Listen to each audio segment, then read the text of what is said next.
Welcome back to Electric Motorcycle News for 19th March 2023. Alright, we've got some interesting news today for this last week or two I gotta make up for here. First off, this is amazing. Not financial advice.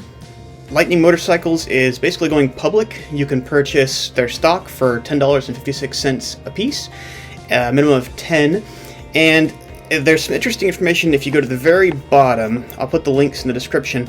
But their financial statements and SEC filings are actually out public now, and it looks like they're $7 million plus in debt and losing $2 for every dollar they make on a bike, and they have $1 million plus coming due in 4 months. They're about to have their lease run out at Corbin's in a month and a half or 2 months.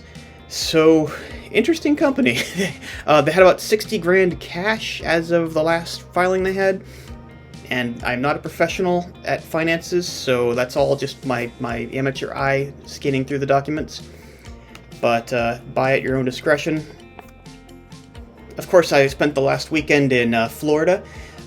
This actually is getting some decent traction in the regular media here. Energica took 5th place and is the first electric brand to make Moto America top 5. Check out the MotoAmerica SuperHooligan series and see if there's a race in your area, and if so, I recommend you buy a ticket and go check it out. I've actually never been to a race before, and it was really exciting. I'm glad I went. So make sure to check that out. Alright, Livewire 1 is launching in Europe. For 100 euros down, you can reserve your space.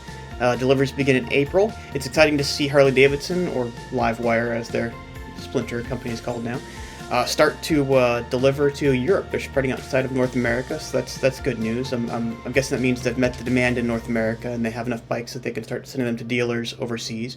We're going to see more income for Livewire, hopefully. We can see some more exciting things out of them.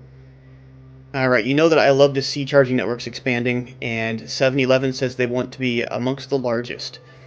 And what I love about 7-Eleven is they're not exclusively along interstates. That's been a big complaint about CCS, is if you head off the main roads, you know, you're going to be charging at level 2 speeds with an Energica, for instance, at 3 kilowatts.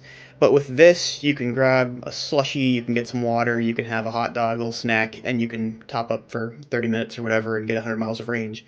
So, can't wait to see those spread more. I've actually used one in Florida. It was free. But, yeah, we're going to see them hopefully everywhere pretty soon here. So, very exciting news.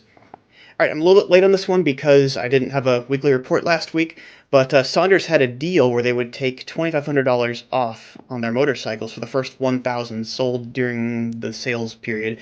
They extended it to 2,000, and it actually ended like a couple days ago, so sorry if this is the first you've heard about that, but they sold out 2,000. I think they sold 1,000 a week is what they were saying.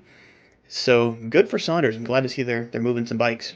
Okay, and last but not least, Energica is partnering with, oddly, a ship-making company in Europe and an airplane manufacturer, and they're going to start making light and ultralight planes. This is the first, I think, we're seeing of the Energica Inside, not brand, but kind of section of Energica. So we're going to be seeing some purely electric planes pretty soon here, hopefully. I'm very excited to see that. That's all I've got, and also I want to remind everyone that there is electric motorcycle race training in the northeast of the USA. I'll put a link to that right up here if you'd like to check that out. Definitely do. Love to see all the bikes we can there. It should be pretty exciting. But hey, thanks for watching. Keep the shiny side up. Have a good week.